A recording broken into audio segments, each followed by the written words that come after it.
14장 1절부터 11절 171면에 있습니다. 요한복음 14장 1절부터 11절까지 주신 말씀을 함께 읽겠습니다. 너희는 마음에 근심하지 말라. 하나님을 믿으니 또 나를 믿으라. 내 아버지 집에 거할 곳이 많도다. 그렇지 않으면 너희에게 일렀으리라. 내가 너희를 위하여 거처를 예비하러 가노니 가서 너희를 위하여 거처를 예비하면 내가 다시 와서 너희를 내게로 영접하여 나 있는 곳에 너희도 있게 하리라. 내가 어디로 가든지 그 길을 너희가 아느니라. 도마가 이르되 주여 주께서 어디로 가시는지 우리가 알지 못하거늘 그 길을 어찌 알겠사옵나이까. 예수께서 이르시되 내가 곧 길이요 진리요 생명이니 나로 말미암지 않고는 아버지께로 올 자가 없느니라. 너희가 나를 알았더라면 내 아버지도 알았으리로다. 이제부터는 너희가 그를 알았고 또 보았느니라. 빌립이 이르되 주여 아버지를 우리에게 보여주옵소서. 그리하면 족하겠나이다. 예수께서 이르시되 빌립아 내가 이렇게 오래 너희와 함께 있으되 내가 나를 알지 못하느냐. 나를 본 자는 아버지를 보았거늘 어찌하여 아버지를 보이라 하느냐. 내가 아버지 안에 거하고 아버지는 내 안에 계신 것을 내가 알지 아니하느냐. 스스로 하는 것이 아니라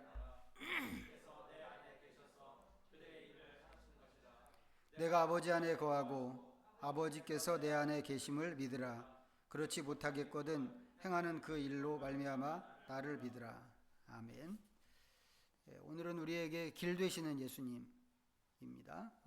우리가 그 예수님의 부활 이후로 예수님의 여러 측면을 이렇게 성경을 통해서 보고 있습니다. 예를 들면 예수님께서는 생명의 양식으로 오신 분이시고 또 생명의 물, 또 생수로 오신 예수님이시기도 합니다. 그런가 하면 빛으로 오신 예수님이시기도 했죠. 같은 예수님인데 한 가지만 하시지 뭘 이렇게 다양하고 복잡하게 하는가 좀 싶은 생각도 들 수 있는데, 이렇게 되는 것은 하나님의 나라가 한 가지로만 말할 수 있을 만큼 단순한 것이 아니기 때문에 그렇고, 또 우리를 하나님의 나라로 인도하기 위해서 주시는 은혜도 그만큼 깊고 넓기 때문에 그렇습니다. 자, 오늘은 그렇게 다양한 예수님의 모습 중에 이제 또 다른 측면인데, 예수님은 길이다라고 하는 사실입니다. 자, 오늘 읽은 말씀에서는 이제 6절이 이제 우리가 알고 있는 대표적인 구절이죠. 내가 곧 길이요 진리요 생명이니 나로 말미암지 않고는 아버지께로 올 자가 없느니라. 이 말씀입니다.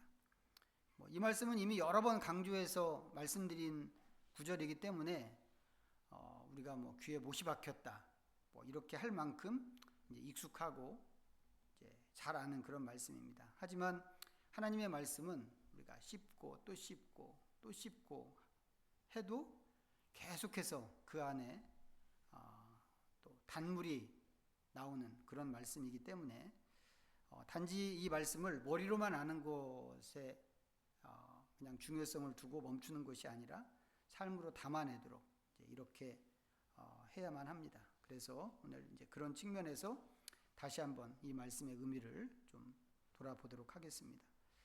자, 우선 이 구절을 읽을 때 우리가 가져야 되는 가장 기본적인 태도가 있습니다. 그것은 바로 이 사실을 믿는 것입니다. 예수님이 길이라고 하는 것을 믿는 것인데, 어떻게 보면 너무 당연한 얘기죠.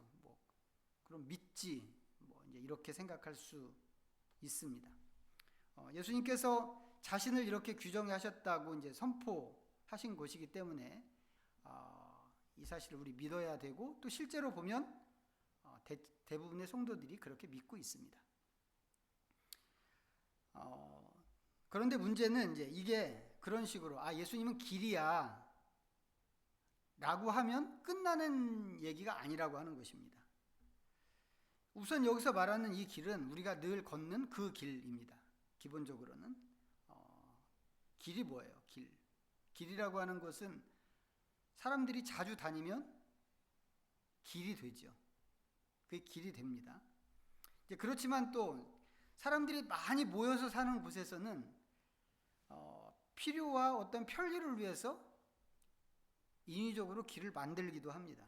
이제 그때 그 길은 사람들이 자주 가는 곳 또는 가야 하는 곳 또 가려고 하는 곳을 연결시켜 주는 통로가 됩니다.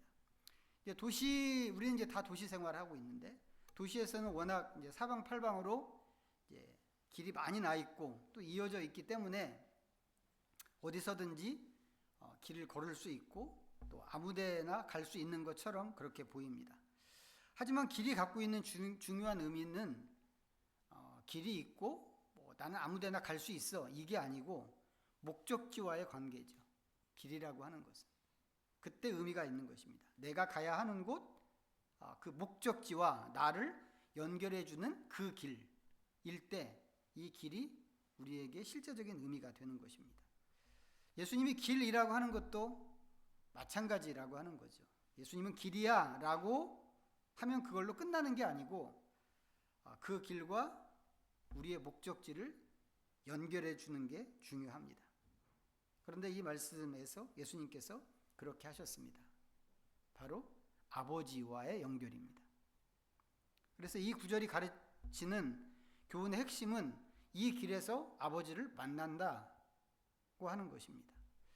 몇 번이나 반복하는 말씀이지만 이제 중요한 것은 이게 우리가 생각하는 목적지가 맞냐고 하는 것입니다. 예수님이 길인 것을 믿는 것으로만은 안 된다고 하는 이유가 이제 바로 여기에 있는데 대체로 그리스도인들은 예수님께서 선언하신 나는 길이요를 믿습니다.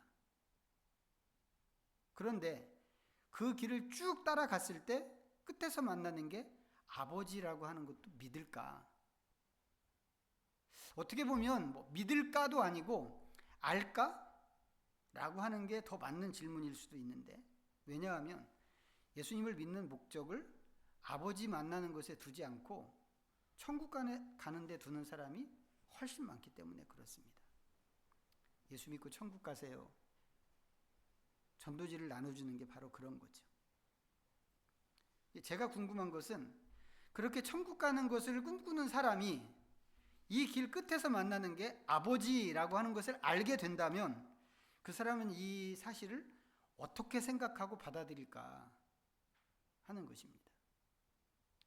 그러네 라고 하면서 자기의 그 예수 믿는 목적을 바꿀 것인지 아니면 이건 내가 얻으려고 하는 게 아니야 라고 하면서 거부할지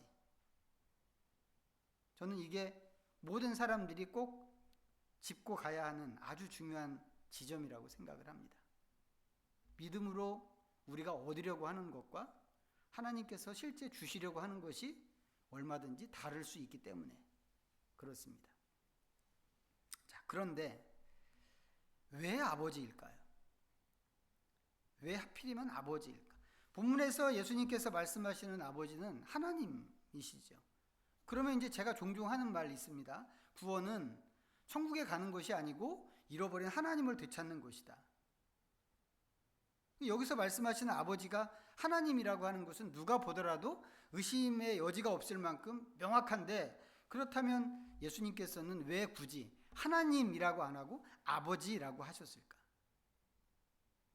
자, 이사야서 64장을 한번 보겠습니다. 1045면 구약성경 이사야서 64장 8절 말씀입니다.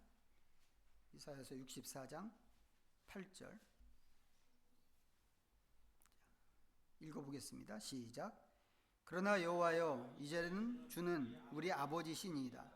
우리는 진흙이요 주는 토기장이시니 우리는 다 주의 손으로 지으신 것이니이다. 자, 구약 성경에서 하나님은 이스라엘에게 하나님이면서 아버지입니다. 하나님과 아버지는 어떻게 보면 좀 다른 개념이라고 이렇게 생각할 수 있죠. 하나님은 종교적인 개념이고 아버지는 실제적인 우리가 경험하는 아버지이기 때문에 그렇습니다. 그런데 우리가 어떻게 이 세상에 존재하게 됐는가라는 측면에서 생각할 때 성경은 이 두 단어를 같은 그림으로 사용하고 있는 것입니다. 하나님의 손으로 우리를 창조하신 것처럼 여기 지금 그렇잖아요. 하나님은 주는 우리의 아버지십니다 해놓고는 우리는 다 주의 손으로 지으신 것입니다. 하나님의 손으로 우리가 창조된 것처럼 우리는 아버지에게서 출생했고 아버지를 통해서 존재하게 됐다고 하는 것입니다. 모든 인간에게 있어서 아버지는 존재의 근거죠. 이거 부정할 수 없는 사실입니다. 거기에 더해서 아버지에게는 아버지의 역할이라고 하는 게 있습니다. 아버지는 단지 낳기만 하는 게 아니고 낳아주기만 하는 게 아니고 먹이고 입히고 또 보호하는 그런 역할을 합니다. 물론 그 역할을 하는데 아버지보다 어머니가 훨씬 더 헌신적이라고 하는 것도 우리가 경험으로 알고 있습니다. 하지만 고대 사회에서는 아버지 없이 어머니 혼자서는 인정을 받지 못했죠. 성경이 보여주는 문화에서는 더더욱 그렇습니다. 그 시대에는 집안의 모든 것을 아버지가 책임을 집니다. 자녀들의 생사는 말할 것도 없습니다. 그런가 하면 아버지의 이런 역할은 관계적입니다. 또 아버지는 같이 살면서 매 순간 얼굴을 맞대고 한 상에서 밥을 먹습니다. 또 고대 풍습에서는 아버지가 하는 일이 자연스럽게 자식에게 이어졌습니다. 자식은 어렸을 때부터 아버지 옆에서 아버지가 하는 일을 돕죠. 그러면서 그 기술을 익혀가고 적당한 때가 되면 그 일을 자기 일로 받습니다. 그런 점에서 아버지는 단순히 물질적인 필요만 공급해주는 그런 사람이 아니고 전 인격적인 차원에서 보호자가 되는 것이고 가르치는 선생이 되는 것입니다. 성경이 하나님을 아버지로 묘사하는 이유가 좀 그런 것이 아닐까 생각을 합니다. 하나님은 우리를 만드신 분이시지만 단지 만들고 그냥 어디다가 세워두고 끝나는 게 아니라 우리의 모든 것을 책임지시는 분이시고 단 한순간도 놓치지 않고 늘 우리와의 관계 가운데 계시는 분이다 라고 하는 것을 알리기 위해서 이런 표현을 쓰고 있는 것이라고 생각합니다. 요한 1서에서는 이 관계를 사귐이라고 그랬습니다. 하나님과의 사귐. 성경이 하나님을 아버지라고 하는 것도 이제 그런 관점인데 아버지를 강조하지 않고 하나님만 이야기하게 된다면 이런 친밀성을 놓치기가 쉽습니다. 왜 그럴까요? 이런 거죠. 성경 시대에는 모든 지역에서 어떤 민족이든지 모든 지역에서 모든 사람들이 신을 섬겼습니다. 그냥 믿는 게 아니고 정말 신을 섬겼습니다. 그런데 신이라고 하면 하나님만 신이죠. 하나님만 신이시고 나머지는 다 헛것입니다. 그렇기 때문에 성경은 세상 사람들이 세상 민족들이 섬기는 그런 신들을 인정하지 않습니다. 설사 신이 있다고 하더라도 그 신은 뭐예요? 하나님께 굴복하고 경배해야 하는 신이지 하나님 같은 그런 신이 아닙니다. 유일하신 참신은 하나님만 참신이라는 것이죠. 그런데 그 하나님께서 유일하신 신이시고 참신인 하나님께서 백성들에게 처음부터 요구하신 게 하나님처럼 되는 것을 요구하셨습니다. 하나님처럼 거룩하라고 하셨고 그걸 지키는 기준으로 말씀을 주셨습니다. 그래서 이스라엘한테는 이 하나님의 말씀을 따르고 그 말씀대로 사는 것이 굉장히 중요한 일이었습니다. 근데 하나님께서는 그것을 또 늘 점검하십니다. 비해서 다른 신들은 어떤가요? 다른 신들은 그런 거 묻지도 않고 요구하지도 않습니다. 다른 신들은 그냥 제사나 잘 드려주면 좋다고 하고 그런 사람들에게 복을 주는 것으로 사람들은 그렇게 생각했습니다. 그게 이방 나라가 갖고 있는 신화의 내용이고 관점입니다. 그러다 보니까 다른 나라에서 신이라고 하는 것은 친밀감이 있는 그런 존재가 아니었다는 것이죠. 신은 그저 사람이 드리는 제사를 받고 그 사람들에게 그 제사의 보답으로 복을 주는 그런 존재일 뿐입니다. 또 어디 가서 무슨 짓을 했어? 절대 물어보지 않는다는 거죠. 문제는 이스라엘도 그런 물이 들어서 하나님을 그런 식으로 대했다고 하는 것입니다. 이스라엘 역사에서 이스라엘은 늘 하나님 말씀을 무시했죠. 말씀을 무시하고 우상숭배와 부두덕과 부정이 한 곳으로 갔습니다. 하나님께서 끊임없이 선지자들을 보내셔서 경고하셨지만 듣지 않았죠. 결국 그것 때문에 심판받고 나라가 망하고 그랬습니다. 그 사람들이 생각해보면 하나님께서 선택하신 세상의 유일한 민족입니다. 그런데 그렇게 했습니다. 왜 그랬을까? 어떻게 그럴 수가 있을까? 그것은 그 사람들이 하나님을 세상의 여느 신처럼 그렇게 생각했기 때문입니다. 하나님을 유일하신 하나님이라고 생각은 했습니다. 그렇게 믿었죠. 그렇지만 하나님을 생각할 때 하나님도 예배만 잘 드리면 상관없다고 하시는 그런 분으로 생각을 한 겁니다. 그러니까 하나님께서 책망을 하실 때 우리가 언제라고 이렇게 반응을 한 게 이스라엘의 모습입니다. 하나님을 하나님으로만 생각하고 관계해야 하는 분으로는 생각하지 않았기 때문에 생긴 결과물들인 거죠. 비해서 예수님은 어떠셨나요?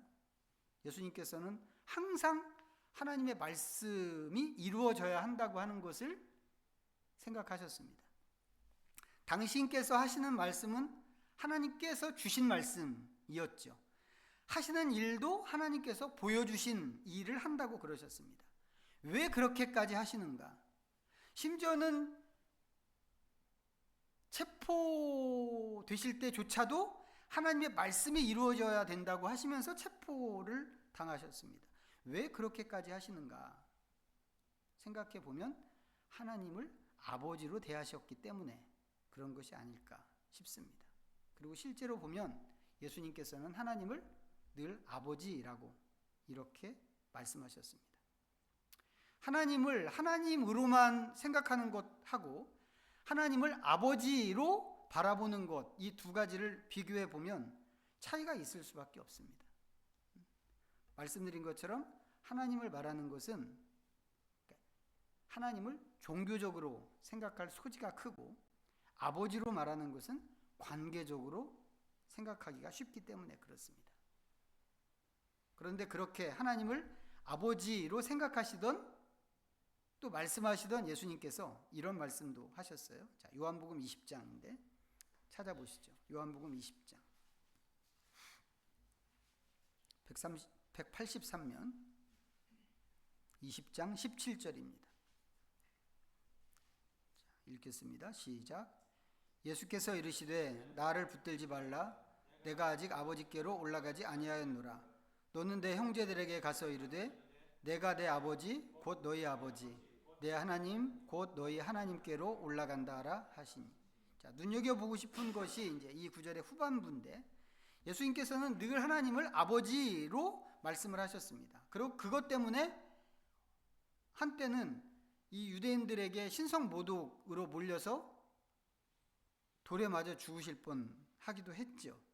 그런데 이 구절에서 예수님께서는 하나님을 당신의 아버지로만 말씀하시는 게 아니고 제자들에게도 아버지라고 하는 것을 말씀을 하신 겁니다. 내 아버지 곧 너희 아버지라고 하신 게 그거죠. 기도를 가르쳐 주실 때도 기도의 첫머리에 하늘에 계신 우리 아버지여 라고 하시면서 하나님의 아버지 되심을 강조하셨습니다.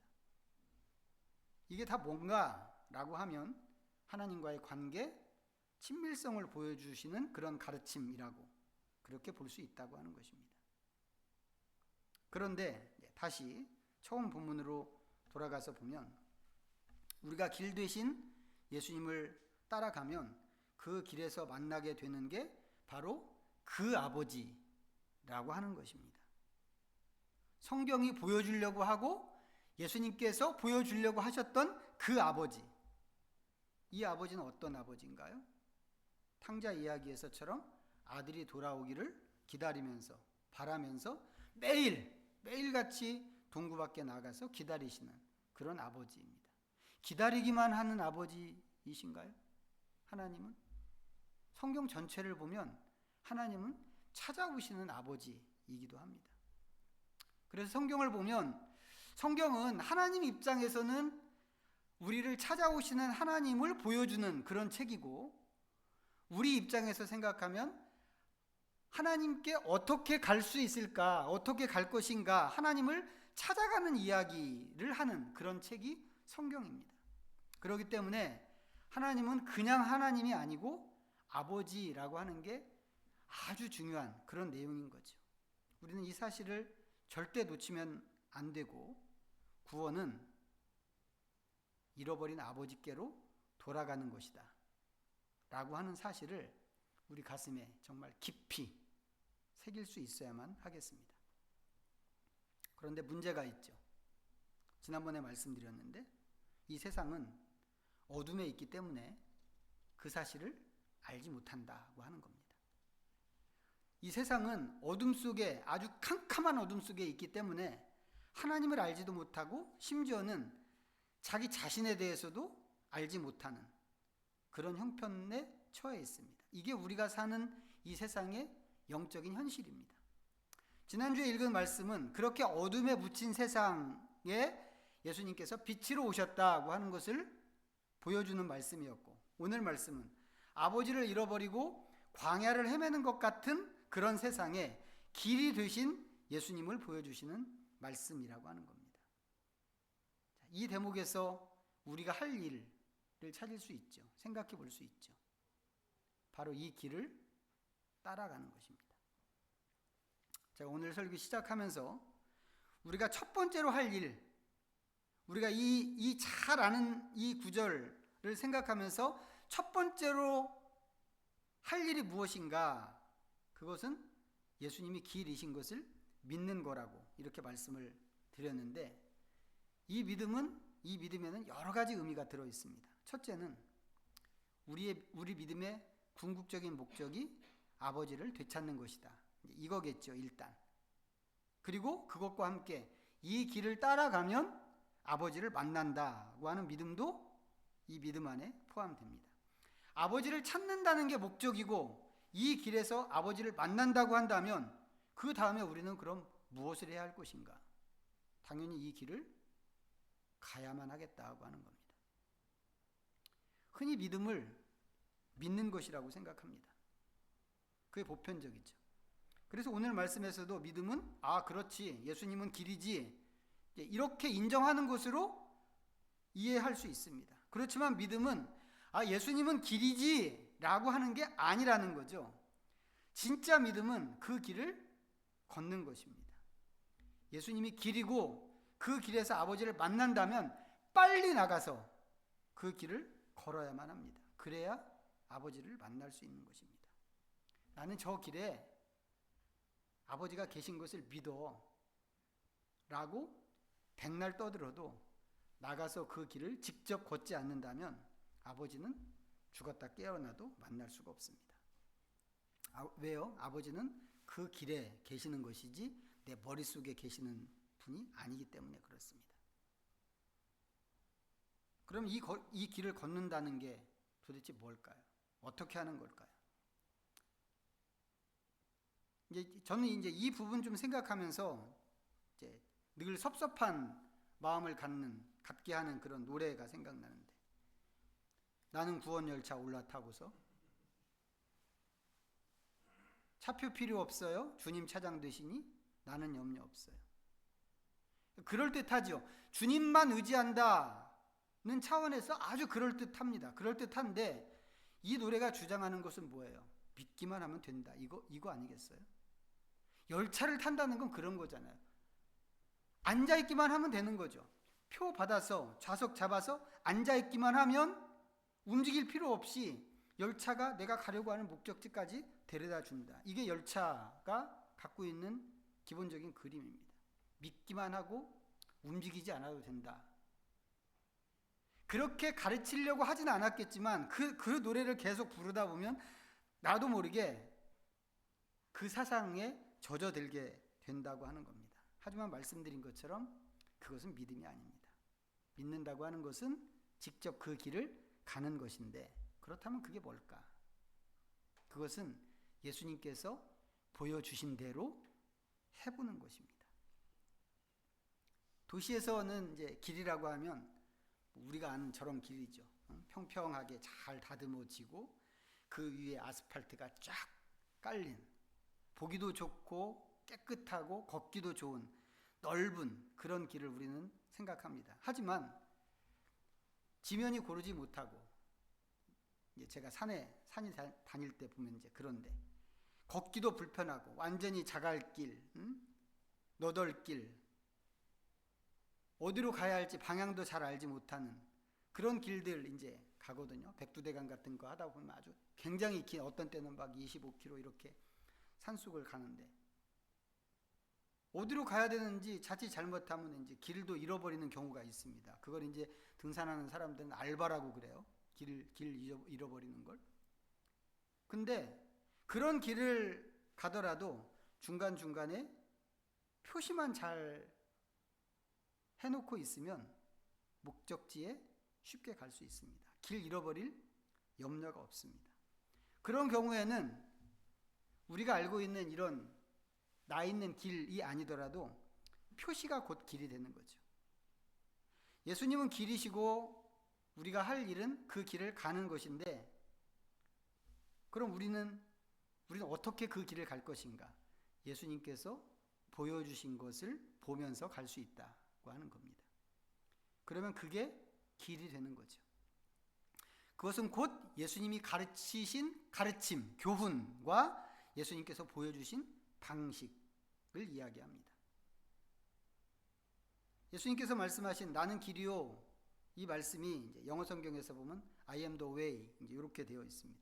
way가 길이죠. way라는 말이. 그런데 제가 찾아봤어요. way 영어 사전에서 일본어로 나온 그 뜻이 방식, 방법이라고 되어 있습니다. 우리한테는 길이라는 뜻으로 훨씬 더 익숙한데 제가 찾아본 성경 그 사전에서는 그 뜻이 네 번째더라고요. 더 우선적인 의미는 방식, 방법이라고 하는 겁니다. 정리하면 이런 겁니다. 우리는 예수님이 길인 것을 믿어야 된다고 앞에서 말씀드렸는데, 예수님이 길인 것을 믿는 믿음에는 몇 가지의 의미가 있습니다. 첫째가 예수님이라는 거죠. 사도행전에서 이제 가르치는 말씀이기도 한데, 누구든지 예수 외에는 하나님께서 구원 얻을 다른 이름을 주신 일이 없다고 하는 그 말씀입니다. 오직 예수님만 아버지께 가는 길입니다. 다른 길은 없습니다. 그렇지만 이 길이라고 하는 이 말에는 방법, 방식이라는 의미가 들어있고 어떤 면에서는 그 의미가 훨씬 중요합니다. 그래서 예수님이 길이다 라고 하는 이 말에는 예수님께서 가르치시고 보여주신 모든 방식이라는 뜻도 들어있고, 어떤 경우에는 그게 훨씬 더 우리한테 중요한 의미입니다. 그리고 마지막으로 더 중요한 사실은, 그렇기 때문에 예수님의 방식을 실천적으로 따라가는 것이 믿음이고, 그게 진정으로 우리가 구원 얻는 믿음이다 라고 하는 것입니다. 우리가 믿는 것은 지금 말씀드린 이 전부를 믿는 것이고, 그렇기 때문에 머리로만 믿는 게 아니라 실제 삶에서 예수님을 따라가는 것이어야만 한다고 하는 겁니다. 그렇게 할 때 우리는 하나님 아버지를 만나게 됩니다. 물론 그렇다고 해서 우리가 이 길을 다 가서 어떤 사람들이 생각하는 것처럼 정말 죽은 다음에 그 끝에 도달했을 때 아버지를 만난다, 이렇게 생각할 필요는 없는 것 같아요.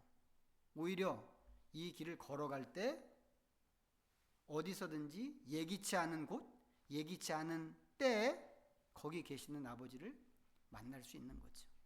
그래서 이 길을 걷는 게 중요합니다. 길을 걷지 않으면 아버지를 만날 기회는 없습니다. 그냥 예배당에 앉아서 주여 믿습니다, 이걸로는 아버지를 만날 수가 없습니다.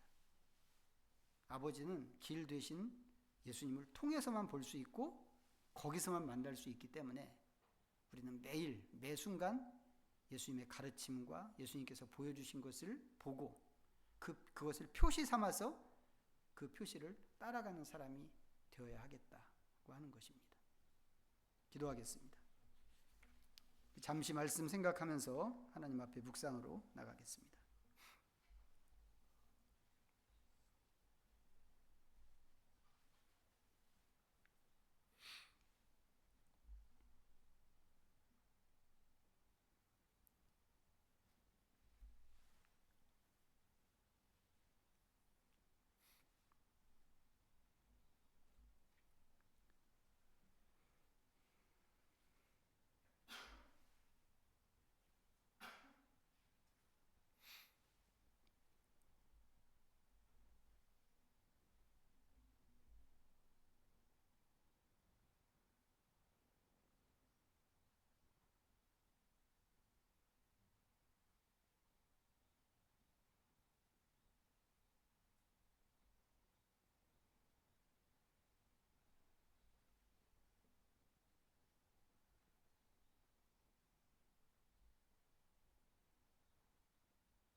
주님, 우리에게 길이 되셔서 우리를 아버지에게로 인도하시는 것을 감사합니다.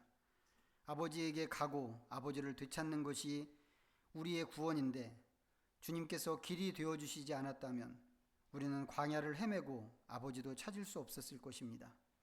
이제 길이 되셨는데 우리는 믿음으로 이 길을 걸어야 하겠습니다. 주님의 말씀과 행동과 선풍 같은 또 주님께서 가르쳐 주시고 보여주신 모든 것을 표지로 삼고 따라갈 때 어디서든지 아버지를 만나는 기쁨을 얻는 저희들이 되게 하여 주옵소서. 예수님의 이름으로 기도하옵나이다. 아멘. 모두 자리에서 일어나셔서 찬송가 634장